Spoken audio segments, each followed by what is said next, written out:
Kevin has given the opening statement, can you start with the takeover, sir?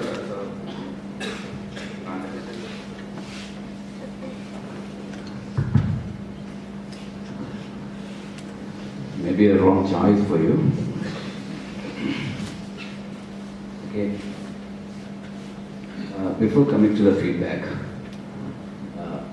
I would like to tell one thing. See, I'm a fan of 20th century. Now, my time frame starts from 1900 to 2000. That 100 years. Somebody mentioned modernism is an ornament. I belong to that generation. I won't accept that. I still feel the modern architecture is very meaningful. So this particular exam need not be, or the type that you have taken need not be. See, one small thing with which we can start our discussion. I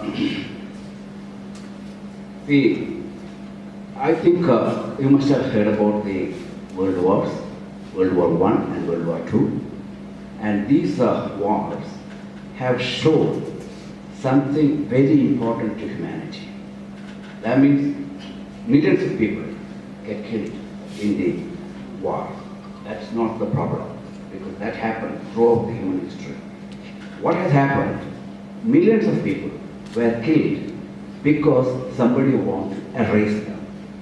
This is happening even today. This is the background. Modernism, for that example, it is a reaction to all those things. That's why people like Mies van der Rohe, Gropius, and so-called masters fled that area or run away from that particular country.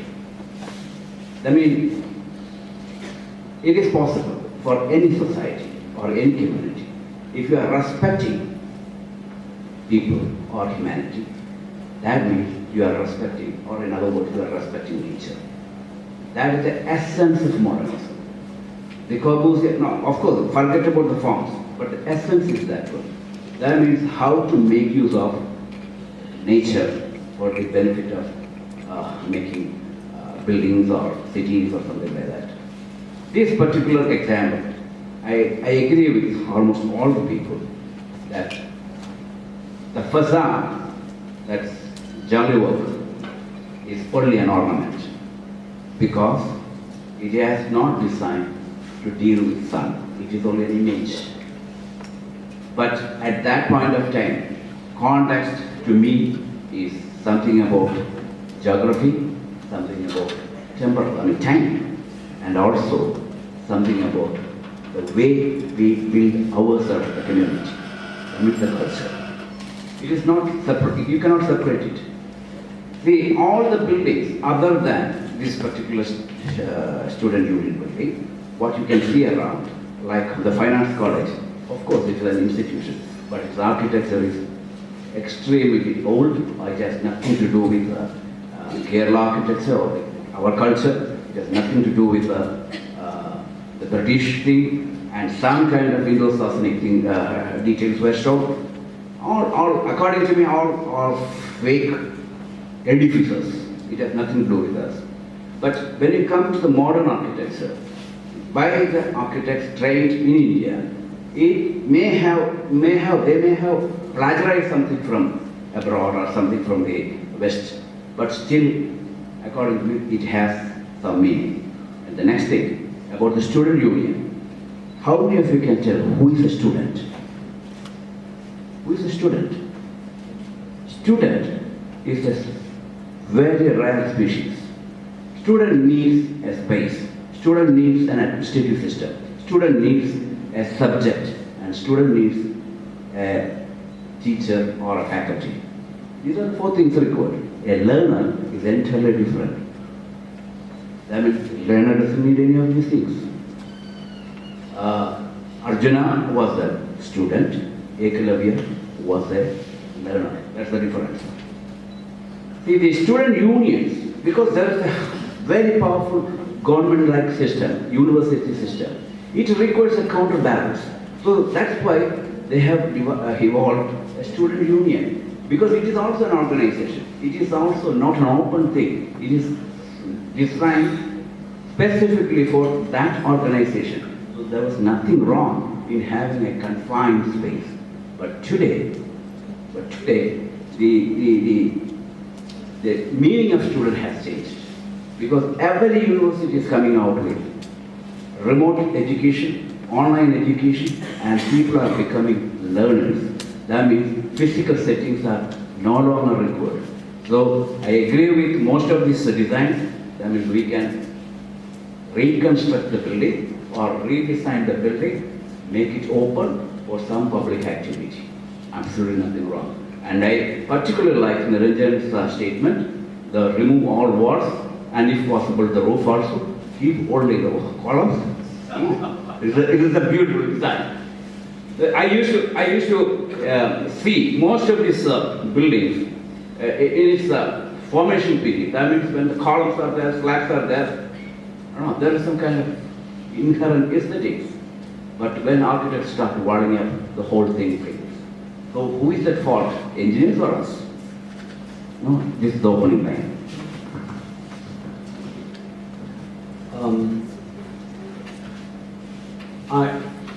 Just a few words generally before I get into the actual critique. I thought, when I first started, I thought I gave very general, it's the kind of thing, with all the Indian universities I've been to, there's this great preoccupation with the site and with the boundaries of the site that's usually dictated by the land office. And I found that in the beginning, I thought that what I wanted to emphasize was to not worry about those delineations as your site. And so I kept on pushing, a master plan, hoping that, and I feel that there was a lot more attempt being made to work outside those boundaries as a result, although not maybe perhaps the degree I was hoping for, because that would have been too big a task to take on. But that said and done, I thought all the projects were incredibly different, in spite of the fact that they had very similar values and very similar objectives. But the framing of each one of the objectives was entirely different, which I thought was just fantastic, because with all, well, no one's perfect, and with all the best points of each project pulled together, you would actually have an amazing student union, right?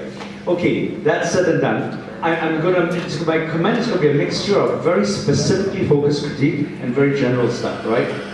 I loved completely the way Arpit's team and Somini's team, together with Ganga's exposition on purposeful encounters and chance encounters, work together. I think Somini started really well, being the second group to present, by speaking about this remarkable thing about a question. Are we talking about artifacts as in buildings? Because unfortunately, and this is not an annual average critique, it's just the fact that we tend, as educators, we tend to frame arguments and structures for students in a formal architectural way. And her comment was about the artifact not being architectural. It's not about form, but about the artifact of relationships. What relationships have existed for decades, which may not mean anything to the relationships which currently exist now in and around the site. And in the greater part of the Trivandrum, from this node that we kind of discovered to the north, which is where our site is located, to the other really pulse beat node that exists to the south, right around the temple and in the commercial market area, which I visited yesterday. So these arguments and framing of these arguments are really vital. I thought Arpit's group, together with Ganga, took that a whole other step further by not just talking about the encounters that Somini started, but by making differentiation between what you call purposeful encounters and then chance encounters, which the designs, which in fact actually Praveen's design in fact actually began to address that, and also Arpit's work, that it's not just completely open, because when everything is shared and belongs to no one, it becomes the responsibility of none. So that balance, I thought, was important to have, and not just throwing it all open to the crowds. What I loved about Senthil's and actually also, in a way, Arvid's analysis of the building of the intervention it was a critical analysis of it. It was not just accepting history and everything in the past as nostalgic and romantic and absolutely wonderful, because not everything that was built long ago was good. There's a lot of rubbish that was built in the past as well. You know, they're as human as we are. So they identified the fact, actually I think it was Senthil's group that first recognized that Jali faces north, okay? So he rightly identified it as being completely ornamental. And then, but unfortunately, in removing all the slabs of the existing structure, including the roof, you created an ornament of your own. So how, in actually being consistent from start to end, so that you still keep that semblance of not functionality, but the possibility for those other relationships to take place is really important. So you recognize the ornament for what it is, and then you consistently bring that value system through. What I liked about Arvid's scheme, which was what I also saw in Praveen's scheme, was the limitation of chance encounters. So yes, we are bringing in a bit more pedestrian traffic, but it is limited because you cannot escape the fact that that building is still responsible to the students' union. So how much of pedestrian you bring in and how much you exclude is absolutely vital. It's not a free-for-all. Because like bicycle sharing, if something belongs to no one, it becomes the damnation of all, you know? And it becomes a mess in the environment. What I absolutely loved about how Krishnan started was the issue of identity. Because while the questions were raised by other participants regarding chance encounters, pedestrianization, openness, and boundaries, or the removal of boundaries, the whole idea of identity was not really taken that step further. Because once you begin to recognize that the area as a kind of, not so much educational, but a precinct related to learning, you know, whether it's student hostels or libraries, or even the legislative assembly being part of that, and what they can learn from the people, okay? Because they are not there to rule over you, they're there to understand what your needs are. It becomes very important, absolutely vital then, to what your inventions then take, the form they take on, and the relationships they begin to explore in your project itself. So I like how that really took, at least formalized that notion, right? And I think what Raja's scheme did was something no one else cared to do, which was to actually allow space for the functions you're taking out of the existing adult education center in the form of a new building, which also provides shade to that wonderful aspect coming in from the kind of northwest, from the existing Postmaster General's office, as a means of drawing them into the fold as well. Because, okay, we're talking about learning and information and knowledge and all that. What the hell do you suppose the Postmaster General office does? It's about the dissemination of all that, right? In a sense, a larger sense.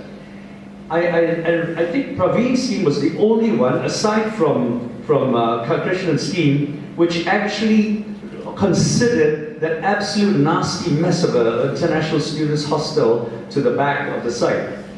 But whereas Krishna's scheme just decimated the bloody thing, I feel that Praveen's scheme offered us a subtly more acceptable solution, where, you know, architecture isn't about creating new stuff all the time. It isn't. The best architecture in the world does the maximum by doing the minimum. It has a maximum effect by doing little bits of acupuncture. And so what I thought was wonderful or at least important about those two schemes was that they actually did not just take the pedestrian sidewalk as the source of all their ideas, they also engaged the backside, which is vital. No matter how ugly that building is, it's an international student hostel body. And the only thing that Praveen's scheme did not take further was those awful jagged edges which kind of like shoot arrows right into the courtyard of the student union. What if on the ground floor you had leveled it off? At least on the ground floor where you may not have any rooms, or at least those rooms could be brought somewhere else or higher. And those became first floor terraces for the rooms above to begin to engage, not physically, but in a manner of perceptual space, the courtyard of the students' union, which they themselves are part of where they come from. So by small little moves, which become then architectural and perhaps beyond the scope of a 2-day workshop, you really begin to engage in a very profound manner identity, activity, and that deeper sense of relationships that we share as human beings. Yeah.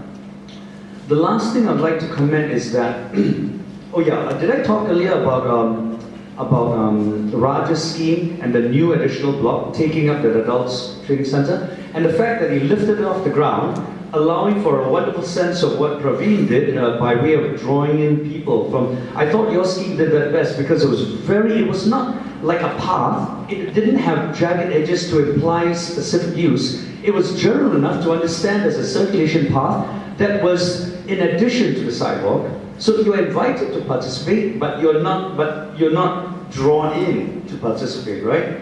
But what your scheme did, which I thought could have gone further, Raj, was, you know those billboards? They're completely high elevation, any beautiful elevation in your building. But you see, the thing about billboards aren't that they're actually ugly. The worst part about billboards are not that big, huge sign. It's the stuff that you need, the stuff that you need that supports it. But you see, when you've got a building that's already raised on ability, that whole elevation, with maybe the billboards being put a bit further out, could have served as that support. So the billboards still stay because they belong to someone, and the student union could make money to the rental of those. So that everything still stays the way it is. You didn't mess around with too much, and you still gave them back something, right? I thought, Salmini, what your scheme did in detail, which was really something that the others didn't take into account, was that garbage dump that's just on the other side of the wall, the low part of the side. You put a recycling area there, kind of, which is wonderful. But that site where people always throw the garbage was still just a bit away from that. What if that garbage dump was still retained with a little vestige of a wall there, so people still get to throw the garbage where they always do, but you take an opportunity for that specific location to become then everything else that you want to do, so that you don't, without inconveniencing even rotten citizens who litter, you accommodate their errant behavior in a way which brings grace and dignity to their understanding of what could be. Does that make sense? There was one more comment I wanted to make, but maybe I'll remember that later on. It's already getting really interesting with the 2 panel members looking at the whole schemes in a different manner. So can we hear from the 3rd panel member? Thank you. First, I'd like to thank CET calling me here. Again, I'm not very sure if I'm the right person to sit here. Anyway, since CET has been giving a lot of very good trainees and stuff, literally running my office, when they called, I could not say no. So, saying that, and I'll just go through a few points which I thought of when I was seeing these presentations. It may not directly relate to the context because I'm not very familiar with the context, but something which you can draw relation to, you know. So it may not be interconnected. I'm just going through the points which I noted down, you know. First, like you talk about culture. Thank you. When you talk about cultural spaces, what do cultural spaces mean? Yeah. And then again, when we look at Napier building, it's very interesting because we were also studying some buildings of that time. Some building in Mysore, all of them look very similar. Possibly some architect is sitting in Chennai or some office has designed all these buildings in Mysore, in Trichure, in Calicut, in Trivandrum, and it's quite funny actually. But we haven't really criticized those buildings in that way. What has happened in 1900 when the British were ruling us? What kind of building have they created? I'm not saying the building is bad, but we need to critically analyze the building, what it has given the landscape. And then again, the Students' Union building.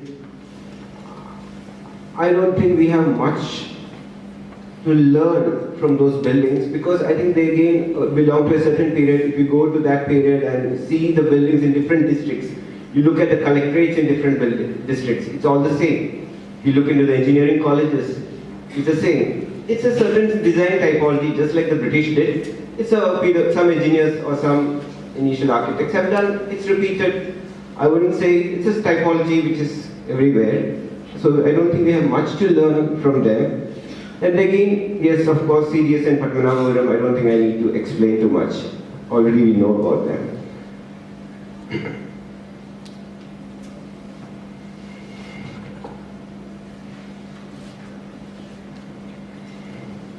Yes, it was very interesting to see in Praveen's presentation how the canteen is acting as a source, and it's an interesting move. And I feel wherever in cities, if you walk through the old cities, the smell and the food and everything, that's also part of the experience. The moment you give the setback of 5 meters, 7 meters, you lose it. But most of the cities are doing it today. You're just leaving the setback and things like that. And again, we are trying to make the cities barrier-free. Great, it's a good thing, but as Kevin Love said, we can't make it totally barrier-free. We need controls, but what's the control? We need to decide. Then Saumi's was very interesting, the presentation. And then the context, yes, art building, artifacts, it's very, very interesting statement. Then we also talk about power struggles, Maharaja's palace and all those things. And another interesting point I want to make is we asked about whom the city belongs to. Yes, it's very interesting to say that city belongs to people, animals, unions, CIT people, vendors. And I think as architects today, we don't learn from these people. I think there are a lot of opportunities for us to learn from people like lecturers talking Dr. Annie or Mary Chechi or some person sitting there. And I think that gives more education to us than perhaps the colleges do. And we stopped learning from these people sitting on the street, and we become educated and we started imposing our rules on them. I think that's one critical bad point which all educationists do. Not just architects, doctors, everyone do that. And so the public literally have become like that. Yeah. We don't design for people anymore. Yeah. We design for each other. Yeah. And we talk to each other. And we think that whatever we do is right. And in most of the cases, it's better not to intervene, and very little intervention can do great things. Instead of that, whenever a project comes, we put everything in our mind, whatever we've learned in college, for masters, wherever, we try to put it there, and we make people struggle. I think that's an issue which is there. And it was very interesting to see the waste things, talking about that, and how placemaking happens.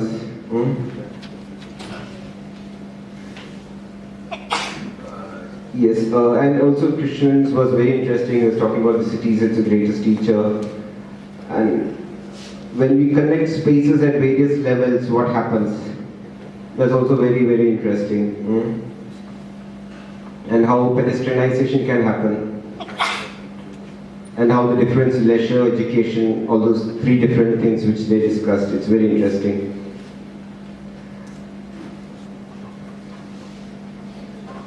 And a cafe as a performance space, a space for knowledge sharing.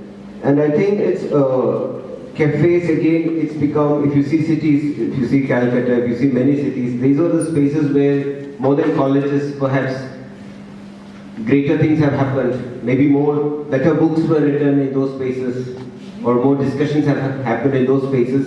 And they've given rise to, we talk even about the big moments of the world. These have happened in open spaces. And we think once we sit in the room, we look into textbooks, we start doing great things. I think that's a wrong notion which we all have.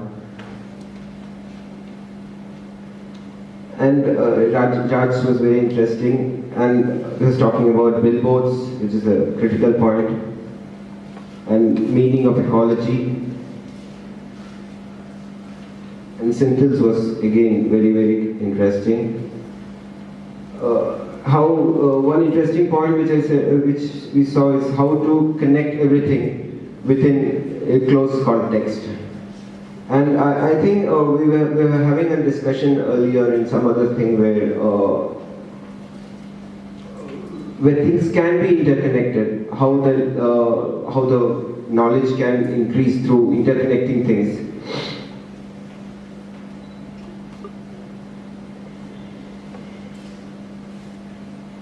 And yes, I think if mediocrity is there, it's important to call it mediocre.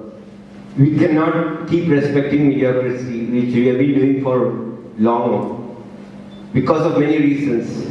Maybe a bit cultural reason also, which is not that great. We need to somewhere break that culture.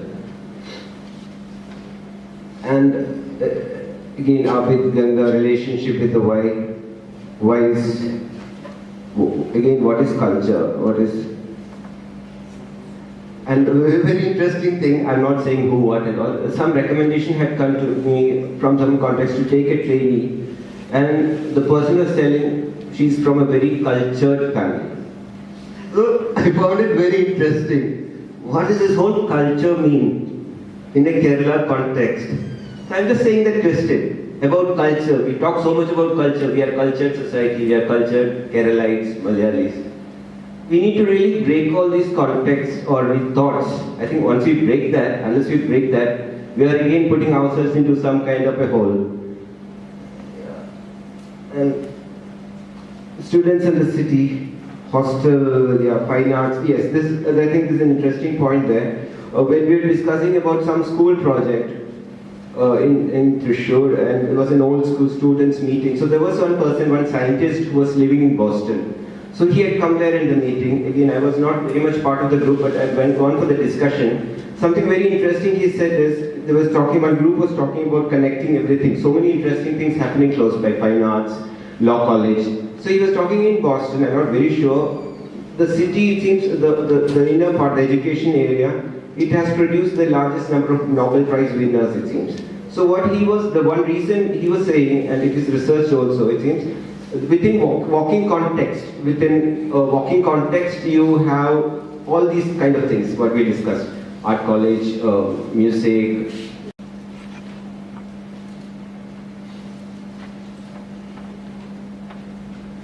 School, government schools, yes. And then, again, it talks about, what we talk about smart. I think, ultimately the places or people have to be smart, rather than technology. Only that will give the change. And chance encounter is again a very interesting topic which has come. It really works, yeah. And finally, I'll just tell the last points. We were talking about billboards, but I think in today's world, just like TV or movie, I had a client from Bangalore, he was saying every day, he lives in an apartment, maybe a bad life, he's living every day in a concrete with all work, you know. So he has he daily he goes out from the home, he sees a resort billboard. So that is something which he is every day saying. He comes to me and saying, I want something like that, I want something like that. Maybe so billboards maybe give some refuge when you're living in a city. It gives some dream, just like a movie. We are living in desperate times, so let people at least see the billboards. Thank you.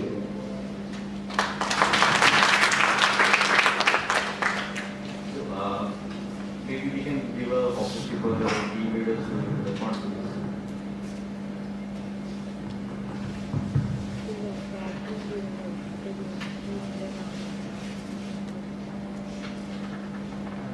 So, of the various things that came up, were quite tempting. The whole idea about billboards is something that we're studying in the office, how would experience in the city is informed or shaped significantly by the presence of billboards and how we're completely unaware of it. Right from the airport, there's this whole series of billboards that are facing the person who's coming back. And I remember when I was small and when I was once in school, being excited about billboards. It's a sign of some kind of growth or development. There's perception. Even when new buildings came, I remember being excited about it. As a part of that, we were looking at how we're so used to the presence of billboards, and I think there is some I'm not saying either or they're good or bad, but I think it's quite interesting to note how much of an impact it has on us. I mean, traveling on a bus, imagine if there weren't billboards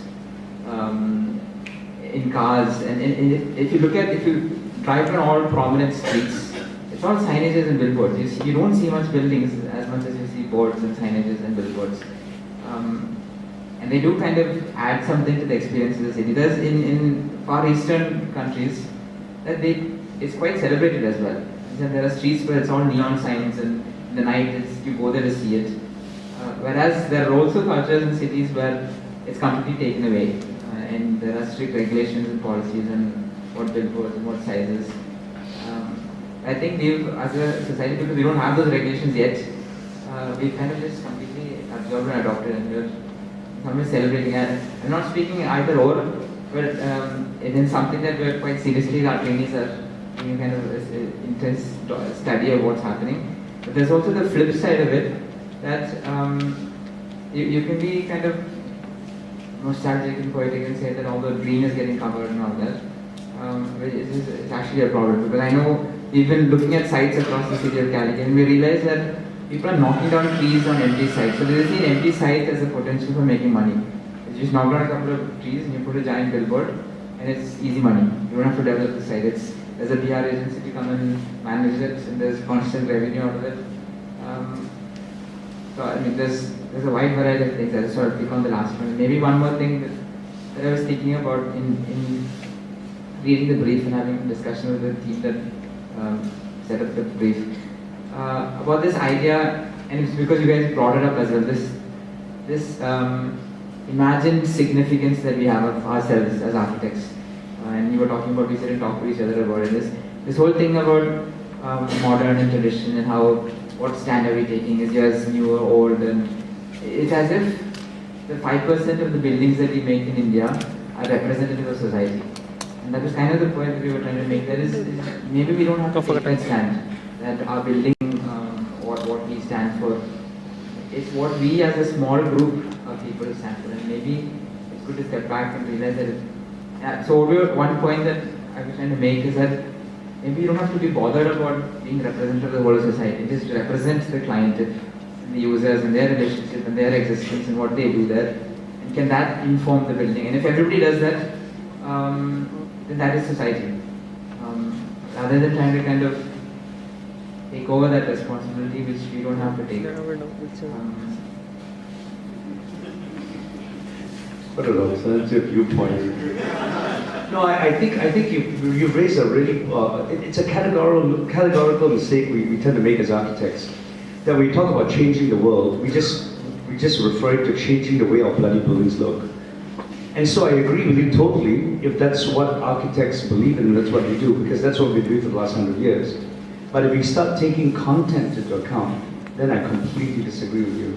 Because that identity does not come from form, it comes from understanding how new relationships can be forged between us, and that removal of walls, that psychological removal of walls, has to do also with how we design our buildings, not to look better, but to actually engage activity and human relationships better.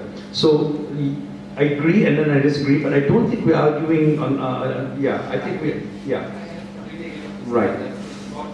Yeah, it's the artifact conversation, you know, so I think it's completely irrelevant.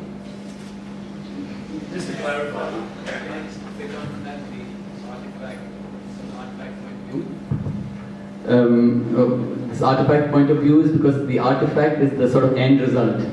That's the end. And most architects build and then they forget about it. They don't forget about it, but other people celebrate it or don't celebrate it.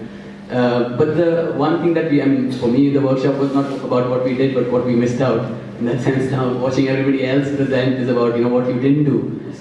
It's really awesome. And one of the things that was not left out, but maybe we could have addressed more is the life of buildings. I mean, if this architect who built this building knew that 6 angry architects wanted to tear it down, especially Senthil, who's very angry and didn't spare any part of it, if that architect, would he have built differently? would he have built differently, sitting 50 years on, 40 years on from now in this panel discussion, and really like, that must have been his child. I mean, like for every one of us, we live in these buildings, we inhabit these buildings in our mind, we really dream about them when we sleep. We tell all our family members and annoy them about the project, all the time, people who couldn't care less.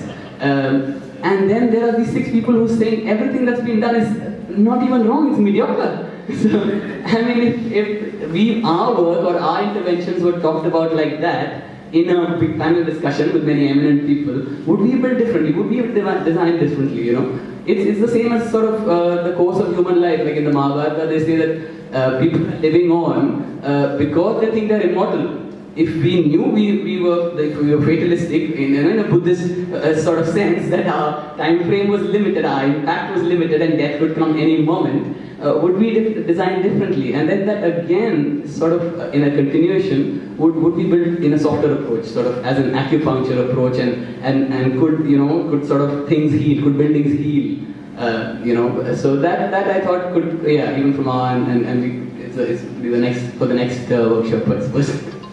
This thing is very rarely I'm not an aggressor, and to be frank, yesterday I was not the aggressor. I have a colleague who was the aggressor.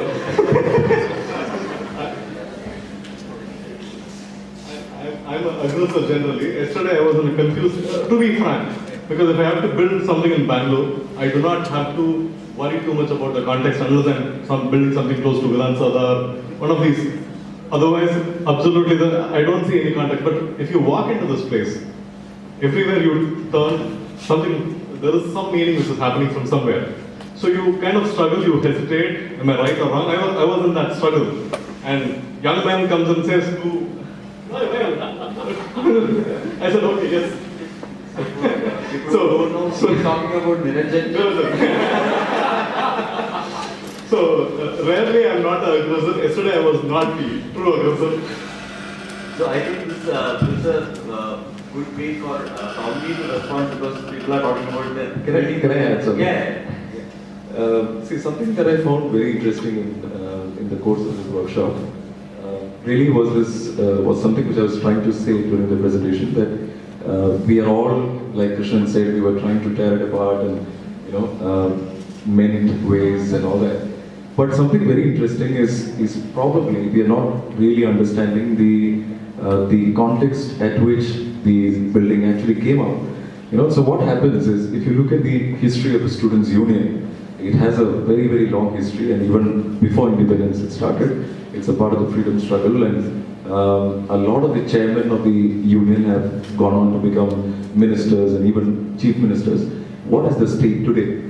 What really is the Students' Union doing today? And it's actually even become a kind of a perverse, apologies and hands raised, mimicry of what it was supposed to do. And you're actually building up a bunch of followers who are pawns in the whole process. That is what it has actually come down to. So looking back at it, at that point of time, if at a busy junction, which was probably not half as busy as it was at this point of time, you looked at the entire process of people congregating, the students congregating and meeting together to discuss about the problems of the community and to work as an interface with the government.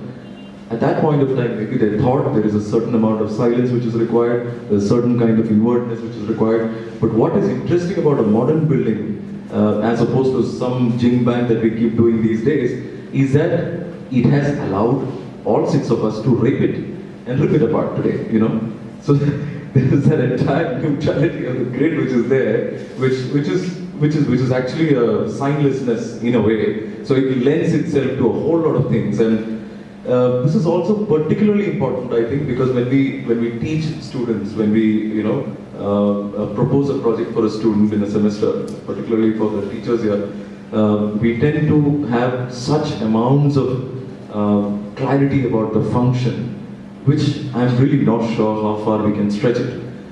So we are actually living in an age where it's absolutely being fluid and ambiguous, and especially in the kind of a bureaucratic or political setup that this sort of a building belongs to. What are we really talking about? 5 years down the line, 10 years down the line, people would be tearing us apart. I would like to just add a point. I think Raj told a very critical thing. Because you have to imagine the time when the building has come, maybe 50s or 60s, yeah? That is a time when Kerala was trying to break maybe 500-year-old rules or Zamindar system. And I think those things, to break those things were more important at that point of time, rather than looking at the buildings or aesthetics. Maybe that was the most critical thing, and you're breaking a 1,000-year-old system, which is feudalistic and with so many other issues. So to break that, and the people who broke that have made a simple building, and you have to respect that. And to add to that point, the Kerala people were having this kind of a modernistic outlook. Yeah. In every other state where our literature was modern, our movies were modern. So architects were also looking at a modern statement which represents that yes, we are also modern. Yes. We are looking at a modern lifestyle. And yet, after all that said, it's still a bad building. Yeah. That is it. Exactly. Because 1,000 years ago, Right. or 1,000 years in the future.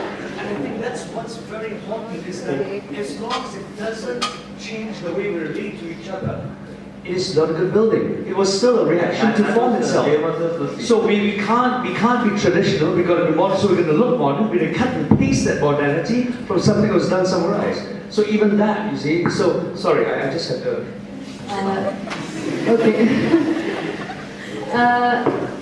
I really wish that we had people from political science, we had people who work in the social sciences to be part of this discussion. Because after seeing all the 6 presentations, including our teams, I'm scared.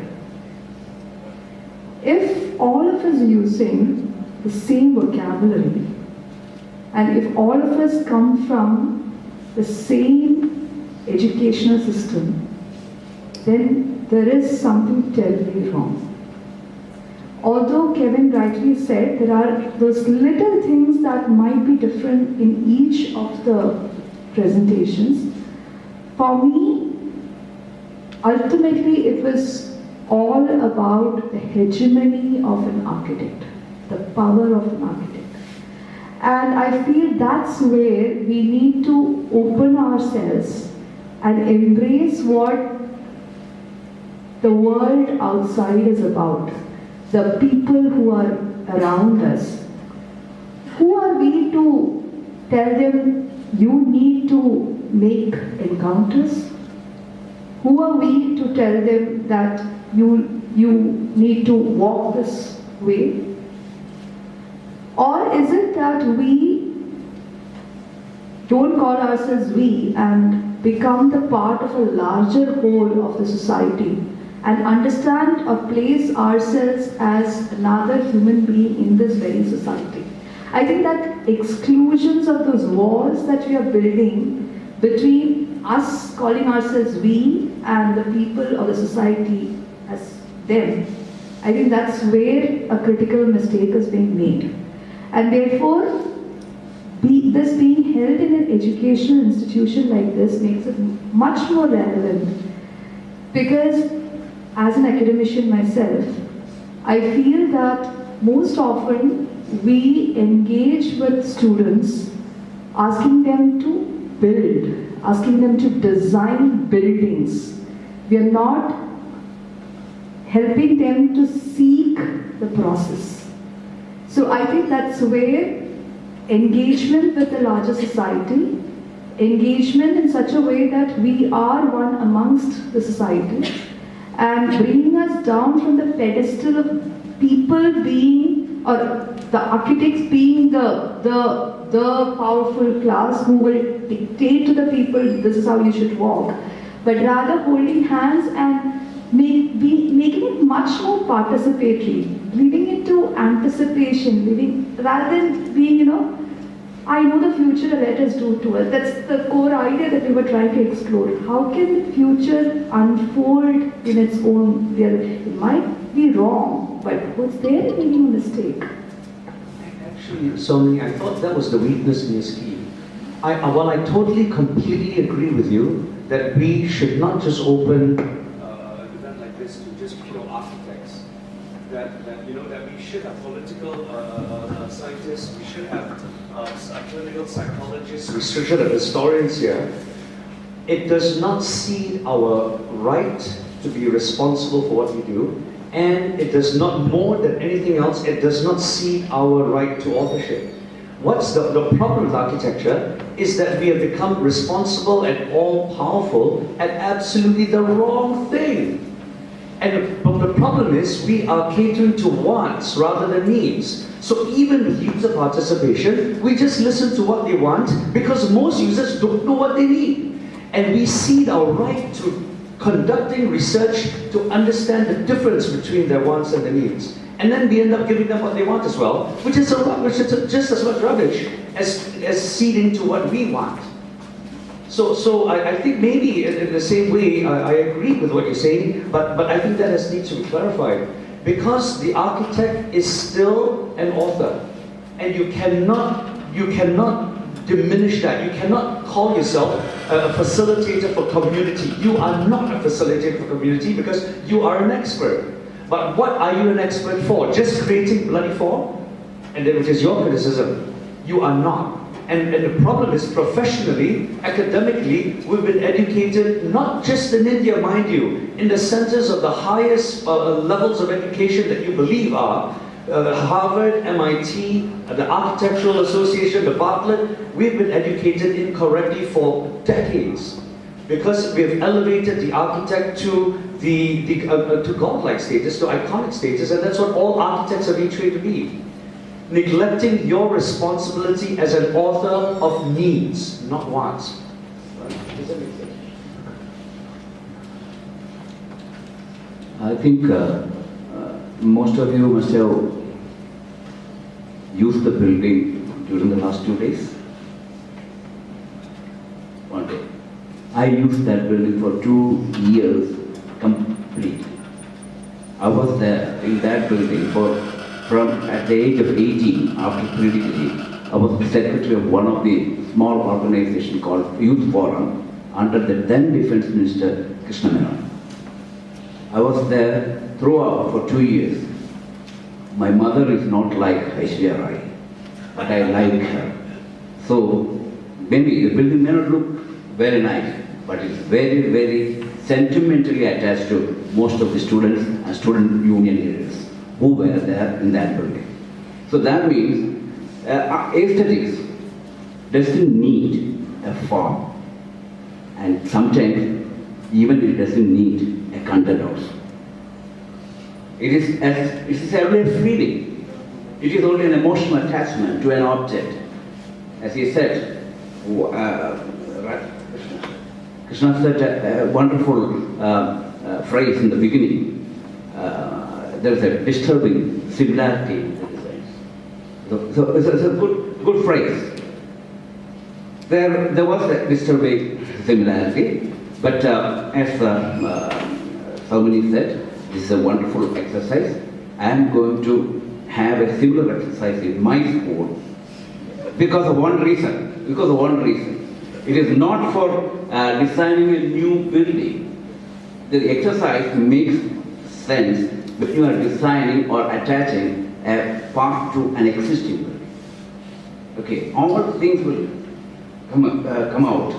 So that way, I appreciate this work. And something about 1 or 2 points also. In the team 1, primarily the provision of sunscreens, some kind of screen work, green screen in front of the jolly work, maybe to cover up the building, but it is a very bad taste according. No. I mean, if it is an ugly building, let it be like that. There can be ugly buildings also.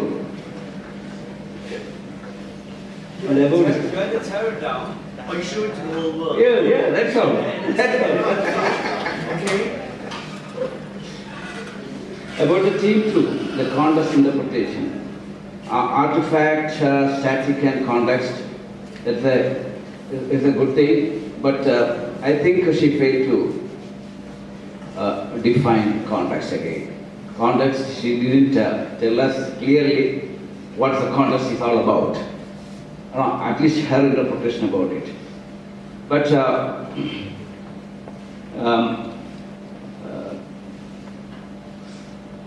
she mentioned that the boundaries are undemocratic, and how can we make a place democratic? As Kevin said, democracy doesn't mean there is no boundaries. And about the next one, Team 3, it is primarily about adding another C-shaped building on the backside and making a big courtyard inside. And that means, no, you are removing all the walls. You are removing all the walls, but making the building so confined, so well-defined geometry. So I think that way.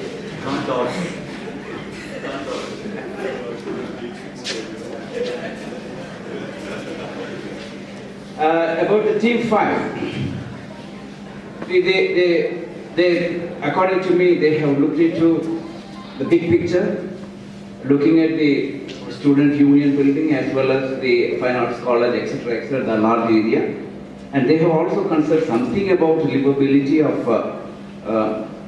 that particular area development.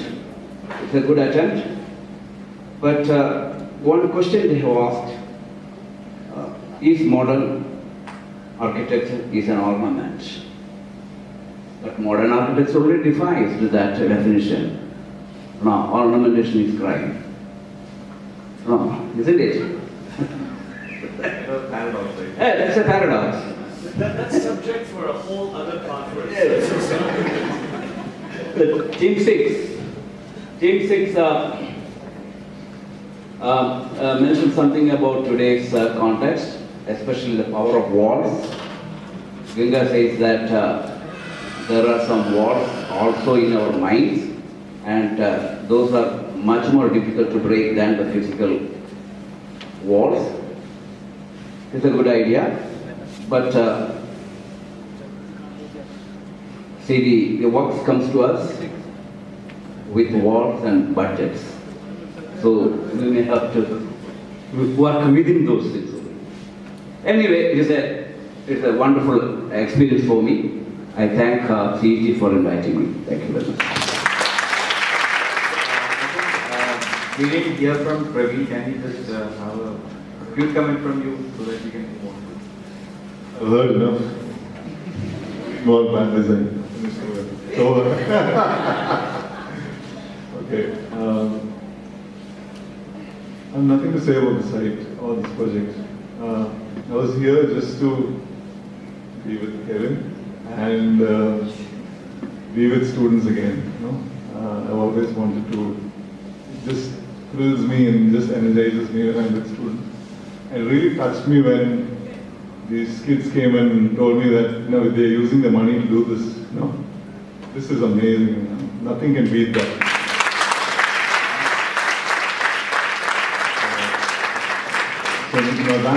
So that's no boundary. That's society. That's cultural. That's social.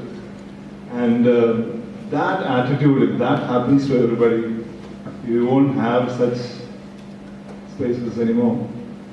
No? So that should be kept up. And design, you can keep talking about it in all kinds of complicated languages and go up. But if this happens, architects will be not put on a pedestal. They will be just embraced by society. And that's what needs to happen. And only then will architects be able to relate to society. Thank you. For the sake of the students, you could see how enthusiastic was these people when they were talking about architecture, and even the discussions when above and beyond architecture, they were talking about people, culture, billboards, mentalities, and even they were questioning the meaning of collaborative workshop also. So since, as Krishnan was rightly saying, we are all humans, and I was actually sitting here thinking, okay, we have called this a collaborative workshop. Is it actually a collaborative workshop? It is actually not. In the way Soumya was saying, everybody is, we were having a discussion of how to group these people so that every group will have a very different set of people working together. But ultimately they are all architects. They are all part of the same fraternity and they have been taught the same thing in different ways maybe, but still the same thing. They are talking about the same thing and we are talking about people's needs and wants from our perspectives and talking to each other and discussing. So this was an extremely interesting discussion. I actually want to take it forward, but due to the time constraints, we'll definitely come back to Kevin for his closing remarks. Please. Just one more point to make. Can you hear me at back there? Yes. Just one more point.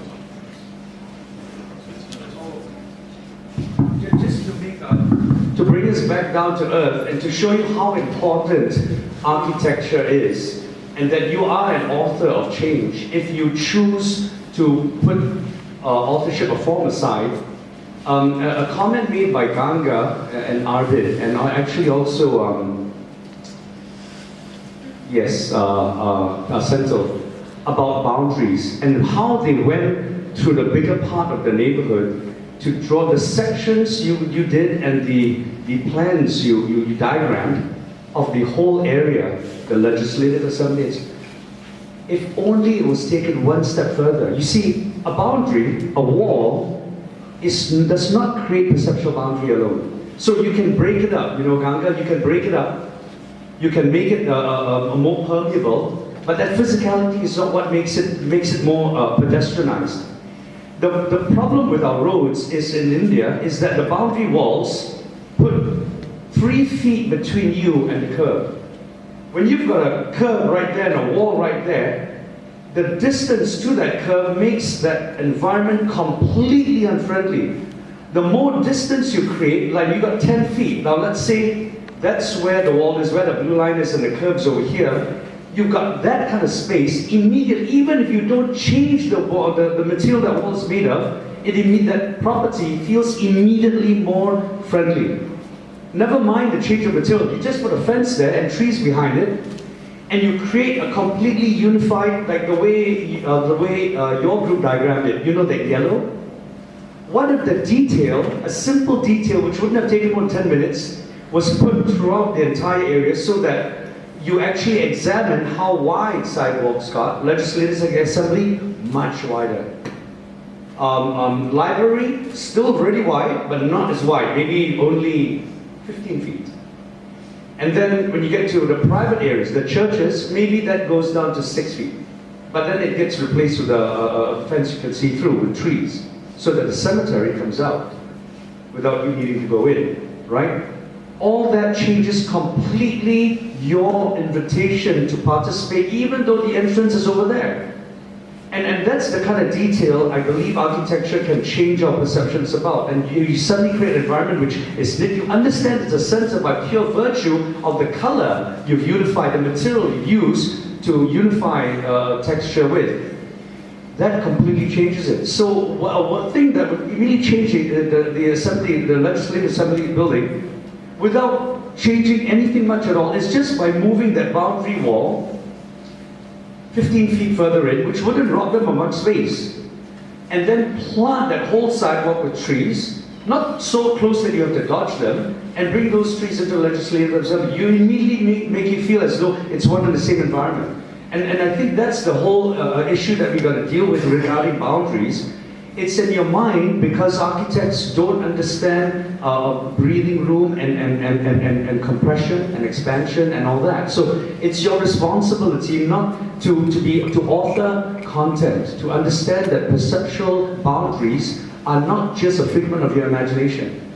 And it's not just created by the materiality of a stone wall, but how much distance you allow yourself to breathe within one condition and another. It's still about relationships, yeah? And with that, I think I'd like to, not go on. It's my mistake, I skipped one portion entirely. Can we take very quickly 2 questions from the audience? I think.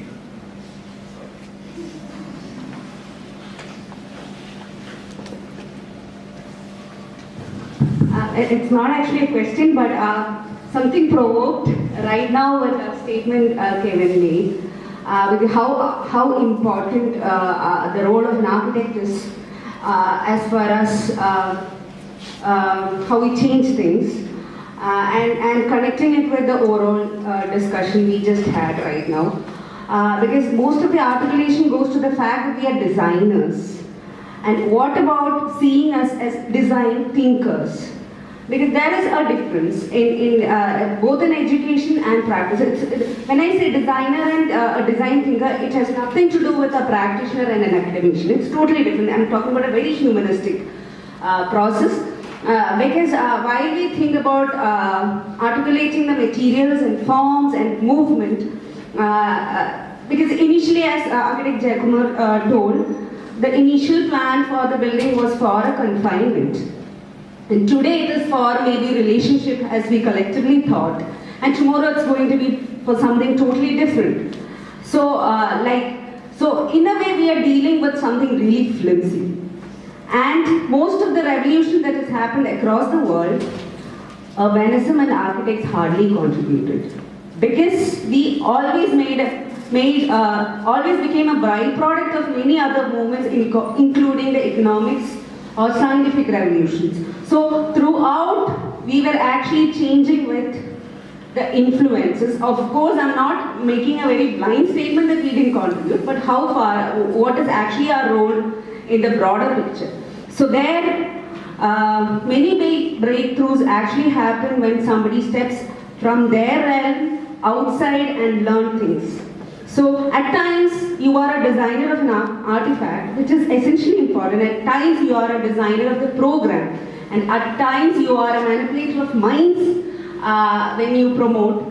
So, I mean, what is that difference when you actually become a designer and a design thinker, and what is the difference when you step out of your discipline and go out? Actually, Ganga, I think the distinction is not between designer and design thinker, the distinction between a stylist and a designer.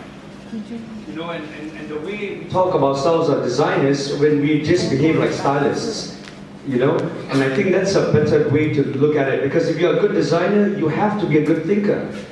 And there's a lot that happens after that.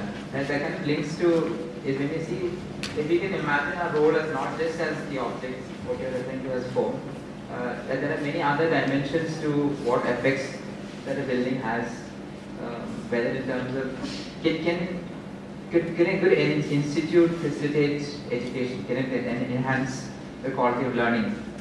Can performance be enhanced? Can business be enhanced? Can the quality of research be enhanced in a research institute through design, through whether interactions, through stimulation, through inspiration, whatever other way. So the idea that the physical object, yes, it's what is the role? Is the building the end or the means? It's probably the means for other things. I don't have quite any answers, but just want to share a small anecdote with you. Yesterday, while I was sitting in the studio and making the PPT and working with the students, I suddenly realized I am sitting on a very familiar platform. And I took a picture of that stool and sent it to my very best friend, Vinod, WhatsApped it to him. And the next moment I got a message back, Eda, this is our stool, no? And I think that's it. I was not talking about CET, I was not talking about the building, I was really not talking about any of that, but it was just that stool and the experience of that stool. Because I studied architecture here from 2001 to 2006, and we shared wonderful moments sitting in that same very stool. So I think that's what it is all about. I think I also have something similar to this. I grew up in the city. I see a student center from a very young age, and I remember noticing the difference in architecture in student center from rest of the buildings. And again, there are so many other associations also associated with this. Maybe you would have noticed there is an NGO unit building which is nearby, which also shares some sort of things.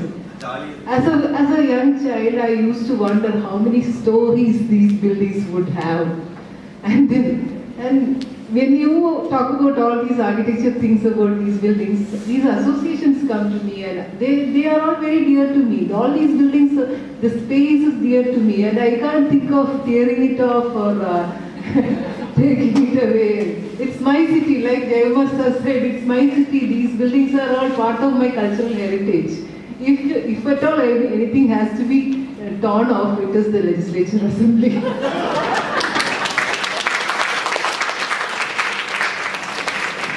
That was my choice for the project. A renovation at a bloody building when I was walking around.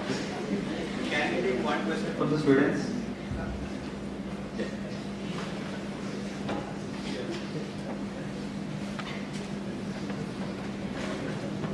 Actually, I have a doubt. Caste, all these things have a different set of right and wrong.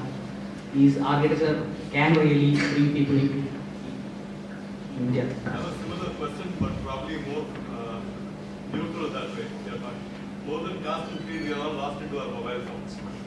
So I really have a question as to how much we are experiencing. We keep talking about experiencing space, experiencing, enjoying and all that. I really question this fact that we are stuck into the world of like 4 to 6 inches. If it is in the mind, like we can't do anything, right? We can do something. I think it's a very loaded question. Anybody wants to take it, or do you want to do another workshop on it? A lot of things are in your mind. Alexander Solzhenitsyn, he's the guy who wrote the Gulag Archipelago about the Russian Revolution, where more people were murdered than the Jewish Holocaust. Yeah, when he was in the depths of prison, he felt the greatest amount of freedom. It doesn't mean he could have felt more free if he was by a beach in a lovely cottage owned by his grandfather. So, just because your mind is able to overcome many obstacles, it doesn't mean architecture is not important. Do not mistake the human ability to adapt and begin to understand the difference between that and an architect's responsibility to design content that communicates and relates. You understand what I'm saying? You cannot use the human mind and ability to adapt as the excuse to be a rotten architect, is what I'm trying to say. You know? Not everything is in your mind, yeah? Is that just one point? One point. The architects are not in fact designing buildings. We are making hybrid environments. We are dealing with environments. So if we are thinking in that line, I think we can address the problem much more easily, much more sensibly.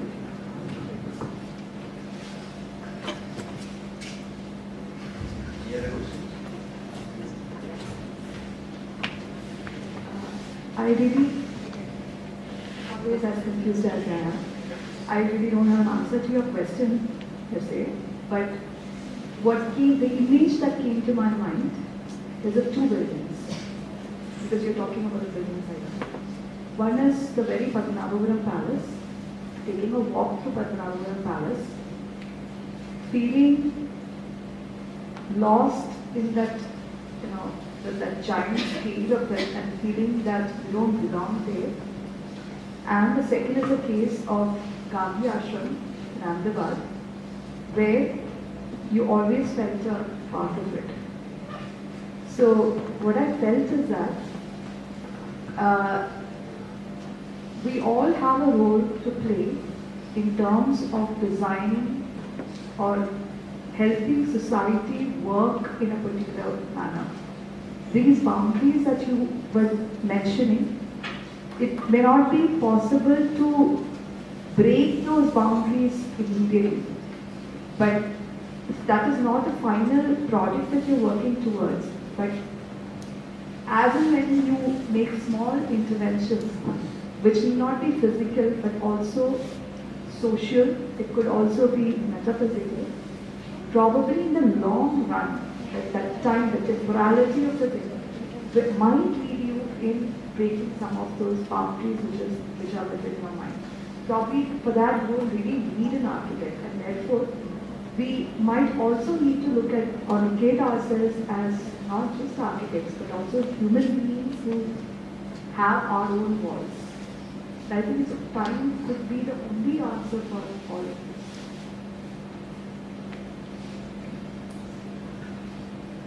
Any other questions? Can we have one question from the BR students?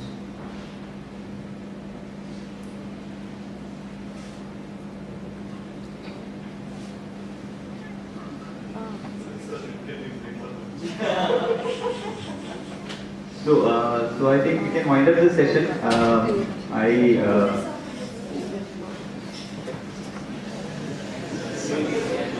Finally. He's representing all of you. This better be a good question. Yeah, better be a good question. I heard that Priyanjali ma'am was posting about the same building. These guys are ripping off. So at that time, you guys are less speaking about the evolution of the building and its context. So the architect who did or the engineer who did with that building might have seen something like building that the way it is now. So why aren't you guys just asking about the evolution of the context which might have destroyed the thing? Maybe you cannot see the thing right now from the PMG junction, or the bus stop has just covered the building. So you are ripping off the aesthetics, you are ripping off the views, or maybe the pedestrianization, maybe the boundaries. But all of these came during this course of the building, maybe by the life of the building. So the context was built by the next generation architects only. So the same fraternity might as well it. Why can't we take the discussion that way? The question is, I think what he's saying is that in its context it was perfect. yeah, the time has taken away the relevance of the building. That is what he is trying to say. And everything else around has destroyed it. So Maybe the context which was made after that might as well the same thing. So you're ripping or you're just scrutinizing the architect's work, but why can't you question the built context? Maybe that was for because I saw a photo from 1950. Because the entirety of context is more important than a single building. And that building followed the tradition of architects as one to become iconic. And you cannot deny the entirety of context in the face of just one building. And that's the reason why. Okay, one small point to add to his question. No, I am not adding any, I am not giving any answer. He's adding one. See, according to my knowledge, it was designed by an architect, and his son was senior to me here in CEG. Hari and Panikir's father must have done that building. That's what I learned so far.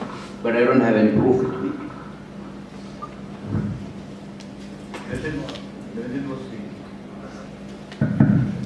Well, actually, it was not about tearing the building down or anything. I don't know if you have read Kant's Room, Street and Human Agreement. It actually speaks about how an activity over time, it changes. The context changes, the people changes, and then the building still remains the same. നമ്മുടെ സ്കൂളുകൾ എടുത്ത് നോക്കിയാൽ അറിയാം, ഇന്നും പഴയ school class റൂമിൽ ഇരുന്നാണ് നമ്മൾ പഠിക്കുന്നത്. സൊസൈറ്റി മാറി, മെത്തഡ്സ് ഓഫ് സ്റ്റഡി മാറി, എല്ലാ സാധനങ്ങളും മാറി. അന്ന് അതിന് റിലവൻസ് ഉണ്ടാവും. I'm no way criticizing its relevance. But today, I don't think you should make stupid things famous. That's the only point. അത് കാലത്തിനനുസരിച്ച് മാറണം. It's a new student union, it's a new way people interact with each other. So it's not about the relevance of the building in that context. Today, what is it? But using the word stupid is a bit strong. I decry the destruction of any building that's already standing simply because it's already there.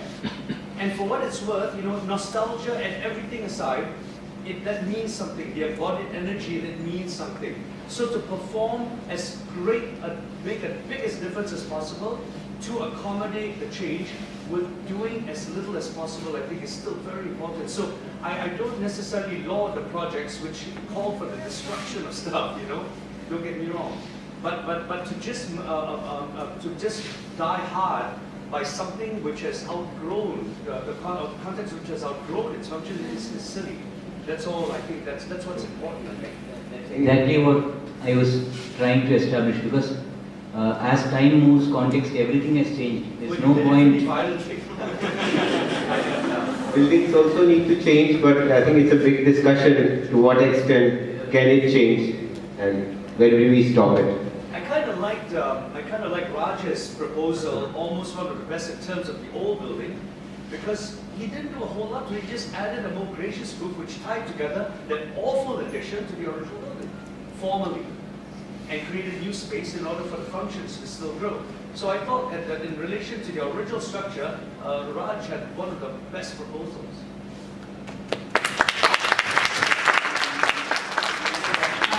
Just to take the question, probably if the brief never mentioned about the co-protagonists, if the brief did not even mention about the site, but what it would have, I mean, if it had only mentioned about a particular fabric, probably all of us would have retained this building.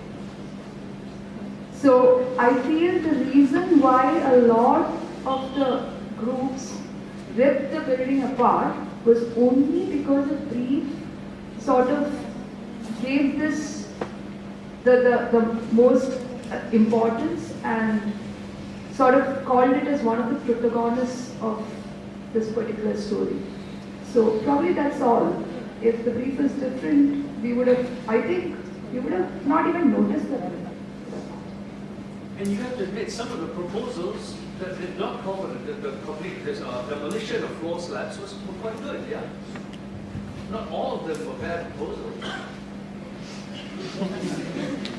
was just curious to hear what, because we know that Krishna and water cancellation processes, we're talking about destroying things not relevant.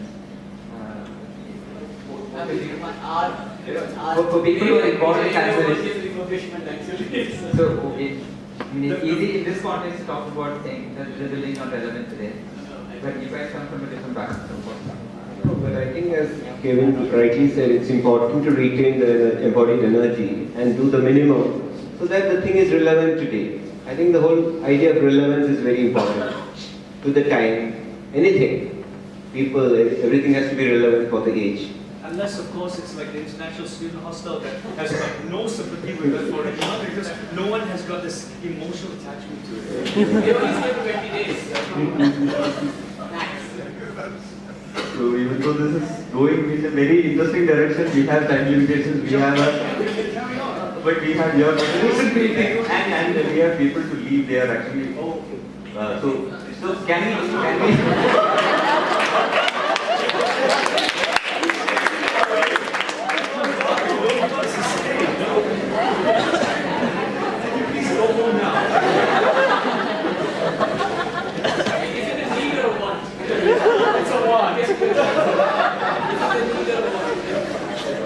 everybody treat like that.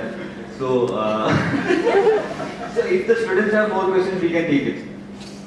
Because these people are interested to answer these comments. Yeah.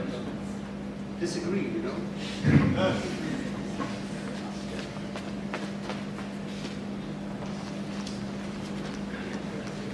I just have to make a random comment about this. With my limited knowledge on architecture, I'm just in my third year of my study. And with my limited knowledge in it, this is one thing that struck my mind throughout this very provocative conversation. See, I perceived architecture as a pillar, an architect as a pillar between a forever evolving social context and the acceptance of change. The architect facilitates this change in context and the change itself in a very mellow and very comfortable manner to a random person, a layman. And I need to talk about this evolutionary context. It evolves over time, and as it evolves, is there an expiry date that is being set in between? An expiry date to what we do? Yeah, to a building, to any design creation, is there any expiry date? Well, the best buildings don't have one. Not that buildings should last forever, but the longer they last, the less effort you have to put to changing them. So how can a building be timeless over this evolution? Where is the timelessness of it? That's what you call timeless or whatever. There are certain things like people might change, content might change, but the building is still relevant in a certain context. Not because of how it looks. Yeah. I understand. The architects have been calling timeless buildings, have been terming timeless because of how they look for the last 50 years. It's the wrong definition of what timeless means. But I would say, like now, if you see in Kerala context, last 200 years we have many beautiful manas or courtyard houses, beautiful ones, examples which have just been torn down in the last few decades. Now, of course, we don't live like that. The whole lifestyle has changed. It's a single family, or the whole things have changed. But it was important to retain those buildings as examples of beautiful architecture, because now we don't have those examples anymore. So maybe although it's not relevant in today's age. Dangerous ground. Timeless. Timelessness also more, that you don't even have to take an effort to kind of retell it or whatever. It stays because of its inherent quality. I don't agree to it, because if you go to the villages in Kerala, you can find beautiful small houses, very small ones, but then they don't think, or the society has taught them that it's not important, or it's not relevant, or it's not beautiful. So then it just it's torn down. But I'd like to add to my question. But quite sometimes in the modern architectural preservation process, people preserve buildings as they were in the past, as monuments of time that was past. And if it's completely being used, and if it's timeless, and it portrays its relevance throughout the time, where is that monumentality? So, is monumentality the object of architecture? I disagree to that. Yeah, it's wrong, right? So, just because the baths of Karakala, the Colosseum have become tourist attractions, they're still used. Does that make them timeless? No. So, what is timelessness then? I I'm don't not disagreeing know. with you. I'm just trying to get you to answer your own question. You're on the right track. Just because something's a bloody tourist attraction does not make it timeless. Yeah, And I that's what agree. monuments do. And the only people that benefit from these tourist attractions are the richest people that run the cities and countries. The Taj Mahal is not timeless. I'm sorry, I meant to say something. Chandigarh is not necessarily timeless. It's an awful master plan. Hey, I grew up in Chandigarh. Yeah, so, but you've got to dig deep, because there are no set answers. Answers and questions always change depending on the specificity of context those monuments are put in. There's no one answer fits all. But general modes of sensibility which help you guide your questions to relevantly to give you relevant answers. Does that make sense? Just to add to what Kevin rightly mentioned, I feel the question comes right out of a power structure which we associate with. Most often, we understand monuments because someone powerful built that in memory of someone, or in memory of the power they held for themselves. And it is also something to do with the idea of an asset and what attachment means to that asset. So this example that I would like to share here is of a particular group in Gujarat who live in this particular district called Idam. I keep mentioning this example to a lot of people. They do not have the institution called marriage, and therefore they do not believe in owning a house.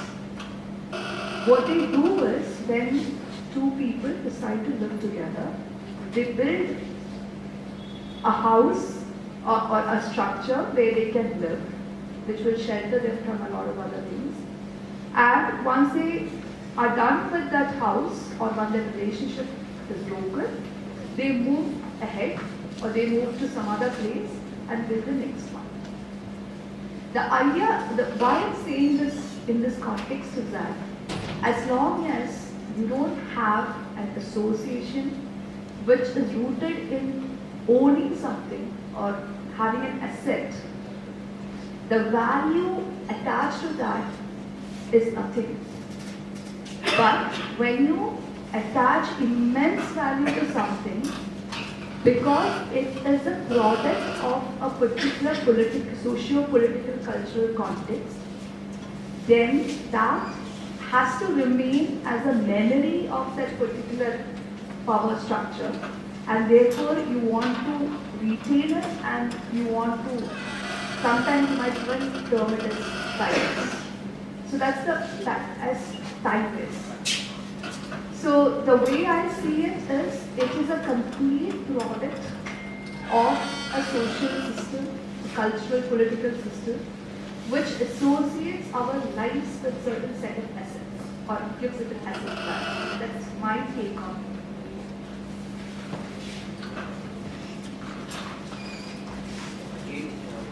Just one more point I would like to say now. In today's context, what do we see as monuments? Okay, if UNESCO has said some city or something is beautiful or it's protected, and then we say it's an important monument, but we fail to realize that we have thousands of cities which are beautiful in India. Ahmedabad, I don't have anything against Ahmedabad, but I'm saying last year Ahmedabad got a UNESCO recognition, then suddenly they said, okay, it's a World Heritage City in India. It's absolutely stupid, and Indians started believing it. And we have thousands of cities which are beautiful, older, and we don't have the intelligence to protect it ourselves. And we depend on some other agency to come and tell it, okay, it's a World Heritage City. And we are all we're so happy. It shows that we need to learn so much. We are a bit stupid somewhere. Your question of timelessness reminded me of what Raj was talking about flexibility. And the idea maybe buildings which are versatile, that can manage to evolve with the times and adapt to the times could be timeless. And I was reminded of this lecture that I came across, and Richard Rogers was talking about how modern buildings may need to be about super sheds. He was talking about new buildings being these super sheds of sorts, whether it's airports or whatever, which can be constantly adapted and flexible. I'm not advocating it, I'm just talking about it, and how this idea, and it's interesting because at one point a good design was very specific and customized, and whether it was Ethel Light or on a gold figure, a lot of people were in chairs, and the cupboard was integrated with the wall, and the table was integrated with the floor, and it was about making everything so customized and complete. But I think things have evolved partly because change is so much faster now. Things are changing at a much more rapid pace. That your point about flexibility may be something that is a way of doing buildings that become versatile. Architects and students should be very much in tune with what is happening around. I think that's key to it. Oftentimes you come across communities who are totally insular to aspects of the world which are not immediately concerning for them. But that really is not the case, especially in the kind of situation that you are living in now. It's such turbulent, dynamic times. I think you need to be really well versed, on your toes, really updated about what's happening around. That really will go a long way in doing that. Otherwise, like Kevin keeps mentioning, it's only when you have these multiple viewpoints coming across and creating a sort of a mesh of things that your form gets destroyed actually. It becomes a really fluid transitor for things to happen, and it becomes a vehicle for things to happen. Otherwise, you tend to get sort of caught up in your own knots of, your own interests and wants, like you keep saying.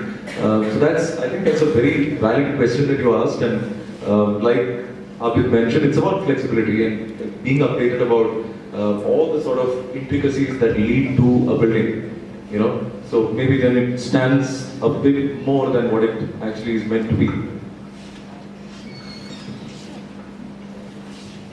Just add this point that Genga elaborated about the typology of the building being not congenial for interaction.